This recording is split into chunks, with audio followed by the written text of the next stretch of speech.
9 वर्षाचं स्वागत जल्लोषात होत आहे। या शोभायात्रेमध्ये उपमुख्यमंत्री देवेंद्र फडणवीस सहभागी झालेले आहे। ते खरं म्हणजे सर्व भारतीयांना आणि महाराष्ट्रातल्या तमाम जनतेला गुढीपाडव्याच्या आणि नूतन वर्षाच्या मी खूप खूप शुभेच्छा देतो।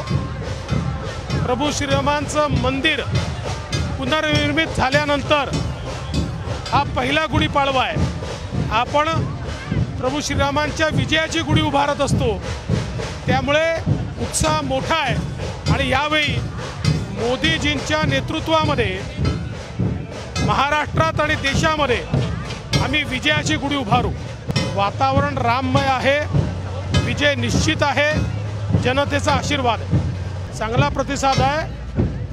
आता कालची सभा आपण बघितली, तो ट्रेलर होता, पुढे पिक्चर पाहायला मिळणार। नक्कीच जे आहे देवेंद्र फडणवीस होते, ज्या पद्धतीने गुढीपाडवाचा जो आनंद आहे तो साजरा केला जात आहे आणि जो आहे त्यांनी सध्या शुभेच्छा दिल्या आहे। एक चांगलं वातावरण सध्या निर्माण झालं आहे आणि विजयाची गुढी उभारली जाईल असं सुद्धा उपमुख्यमंत्री देवेंद्र फडणवीस यांनी बोलून दाखवलं आहे। व्हिडिओ जर्नलिस्ट सौरभ बोलेसह पराग डोबळे, साम टीव्ही न्यूज, नागपूर।